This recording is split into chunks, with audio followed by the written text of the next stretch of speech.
Hello, hello, hello, my beloveds. My question for you today is, are you non-committal? Are you jumping from relationship to relationship, job to job, home to home, or are you willing to stick in and do the work?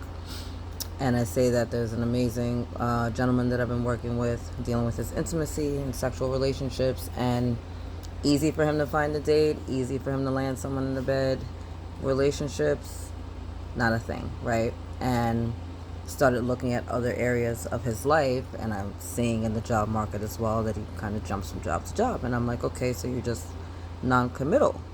Finding ways to get out of contracts, finding ways to get out of leases, right? Always finding the loophole, always has one foot out the door.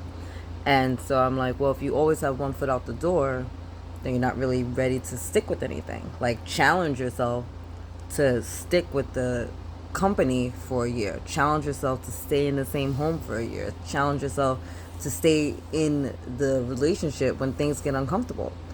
Because things are going to get uncomfortable, right? The excitement is going to fade. The newness is going to go away. What got you excited about the project or the relationship in the beginning is not going to be the same thing that's happening 3 or 6 months from now.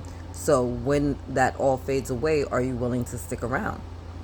Or are you just there for the next best and greater thing, which is kind of always going to lead you to be by yourself, right? Because you're always going to be kind of like chasing the dragon, right? It's almost like an addict. They get that first hit of freaking like coke or heroin, whatever, right? And it's that ultimate high, and then they spend their life trying to get that high again, knowing that it's not going to happen, right? Doesn't matter how many more times you do a line, it doesn't matter how many more times you shoot up, you'll never get that same high. And it's almost the same thing in this scenario, right? So can you stick with things when they become uncomfortable? Can you commit to sticking with yourself in this uncomfortable situation for longer than you normally do? And again, it could just be a matter of 3 months, 6 months, 9 months, a year, but see if you can do it. And I'm not saying to stay in something like traumatic and abusive. Like, don't ever get me wrong. I'm always coming from a space of health, right? Health and wellness is like, that's always a priority. So if someone is abusing you or traumatizing you or threatening you, that is not the space I'm talking about. I'm talking about you as a man or you as a woman, right? Dating someone, and when the honeymoon phase is over, which is probably pretty quick nowadays in this situationship world that we live in, can you stick it out? Can you stay with the job for more than like 3 to 6 months when it's not new and fun anymore and exciting anymore, and you're not like the big kid on the block, and you know the business is finally open and kind of running seamlessly, and there's no fires to put out every day, right? Can you stick it out?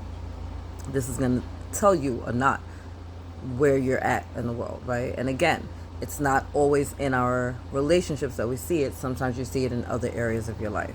With this person, because they're an entrepreneur, that was the first thing that I noticed, because they were jumping from one business venture to another, right? So what is it for you? Where are you maybe not committing? And is that a habit that's affecting other areas of your life? And why is it that you can't commit to something? These are all things that we just need to question. Never a space of judgment, guys. Always a space of growth, always a space of understanding, right? We got to feel it to heal it. We just want to grow and be better. That's it. Later.